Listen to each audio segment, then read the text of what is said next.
Hi friends, welcome to not వైద్యం. మమ్మల్ని ఎంతగానో ఆదరిస్తున్న మా ప్రేక్షకులకి, మా సబ్స్క్రైబర్స్కి మా హృదయపూర్వక ధన్యవాదాలు.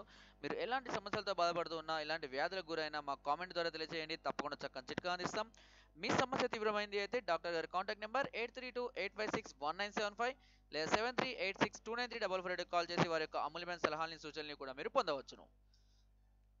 మా ఛానల్ని మీకు మరింత చేరువ చేయడానికి గాను స్త్రీలు కానీ పురుషులు కానీ ఎవరైనా వారి ప్రాబ్లమ్ని సెల్ ద్వారా చెప్పుకోవడానికి ఇబ్బందిగా ఉంటే ఒక లెటర్ పైన మీ యొక్క పూర్తి ప్రాబ్లమ్ని క్లియర్గా రాసి ఎన్వలప్ ద్వారా ఈ అడ్రస్కి పంపించినట్లయితే డాక్టర్ గారే స్వయంగా మీకు కాల్ చేసి మీ సమస్యకు పరిష్కారం ఇస్తారు.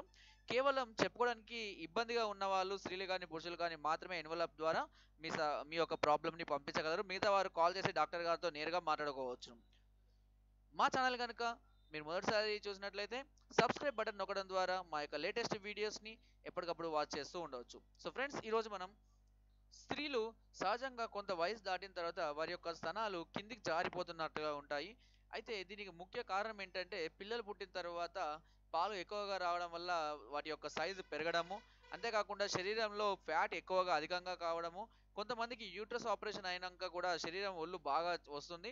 ఇలా వచ్చినప్పుడు కూడా వీరు ఎక్కువగా వెయిట్ పెరగడం వల్ల ఫ్యాట్ ఎక్కువగా చేరి వాటికి సరి అయినటువంటి ఎక్సర్సైజ్ కానీ ఏవి లేకపోవడం వల్ల జారిపోతున్నట్లుగా ఉంటాయి.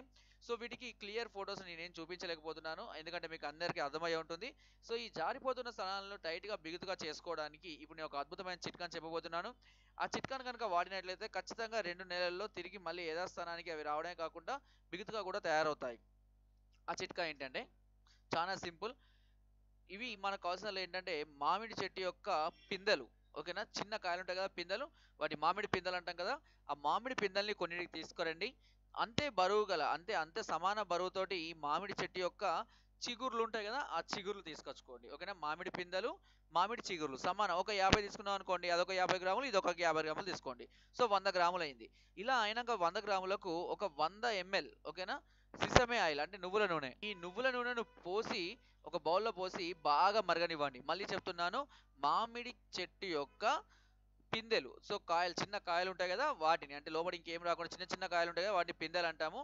ఆ మామిడి పిందెలు కొన్ని తీసుకోండి. అంతే బరువుతో మామిడి చిగుర్లు, వీటిని తీసుకొని మెత్తగా దంచి, ఓకేనా, అవొక 50 గ్రాములు, ఇదొక 50 గ్రాములు కలిపితే 100 గ్రాములు అవుతుంది. వాటిని మెత్తగా దంచి 100 ఎంఎల్ ఓకేనా 100 ఎంఎల్ నువ్వుల నూనెను ఒక బౌల్లో వేసి ఈ మిశ్రమాన్ని కూడా అందులో వేసి బాగా మరగనివ్వండి. మరిగిన తర్వాత కొద్దిసేపటికి అదంతా నల్లబడిపోతుంది. అలా అయిన తర్వాత వాటిని వడబోర్చుకొని ఒక బౌల్లో భద్రపరచుకోండి ఆ నూనెను. మీరు ప్రతిరోజు రాత్రి పడుకునే ముందు కనీసం అంటే ఈ ఆయిల్ని ఒక చిన్న బౌల్లో తీసుకొని కొద్దిగా వేడి చేసుకోండి. గోరువెచ్చగా కొద్దిగా వేడి చేసుకొని ప్రతిరోజు కనుక మీరు స్తనాలపైన మర్దన చేసి పడుకోవాలి. ఓకేనా. సో దీంతో పాటు మీరు లోదుస్తులు కూడా అంటే బ్రా లాంటివి కూడా వాడుతూ ఉండాలి. అవి ఇంకెక్కువ టైట్ చేయడానికి ఉపయోగపడుతుంది. ఇలా చేసుకొని కనుక మీరు పడుకుంటున్నట్లయితే రోజు కేవలం 60 రోజుల్లోనే మీకు మీ స్థలాలనేవి తిరిగి యథాస్థానానికి రావడం కాకుండా బిగుతుగా ఎక్కువగా జారిపోకుండా స్టిఫ్గా ఉండడానికి అవకాశం ఉంది. సో దీనికి ఎలాంటి పథ్యాలు ఎలాంటి చేయాల్సిన అవసరం లేదు. యథావిధిగా ఏదైనా వాడుకోవచ్చును. కాకపోతే పడుకునే ముందు రాసుకోవడం వల్ల మీకు ఎక్కువ సమయం అనేది దాని మీద ఉంటుంది కాబట్టి ఉదయాన్నే లేచి మళ్ళీ స్నానం చేస్తాం కాబట్టి ఎక్కువ వర్క్ జరగడానికి అవకాశం ఉంటుంది అన్నట్టు. ఓకే. సో ఈ చిట్కాను కనుక ఫాలో అయినట్లయితే తప్పకుండా మీకు మీ జారిపోయిన స్థలాలు ఏవైతే ఉన్నాయో మళ్ళీ తిరిగి టైట్గా కదవడానికి దాదాపుగా చాలా మంది కూడా మీ సజెషన్ చేశాము. సో వారు కూడా వాడుతున్నారు, ఈ చిట్కాను వాడుతున్నారు. కొంతమంది రిజల్ట్ కూడా రావడం అనేది జరిగింది. సో మీరు కూడా ఇలాంటి ప్రాబ్లమ్ని ఫేస్ చేస్తున్నట్లయితే తప్పకుండా ఈ చిట్కాను ఫాలో అవ్వండి. ఎలాంటి సైడ్ ఎఫెక్ట్స్ ఉండవు, ఎలాంటి ప్రాబ్లమ్స్ ఉండవు. సో మీకు ఖచ్చితంగా మీరు అనుకున్న విధంగా మారే అవకాశం కూడా ఉంది. ఓకే. సో ఫ్రెండ్స్, నా వీడియో కనుక మీకు నచ్చినట్లయితే ఒక లైక్, ఒక షేర్ చేయండి. మరిన్ని వీడియోస్ కోసం సబ్స్క్రైబ్ చేయడం మాత్రం మర్చిపోకండి. మీ అమూల్యమైన సలహాలని సూచనలు నాకు కామెంట్ ద్వారా తెలియజేయండి. Thank you.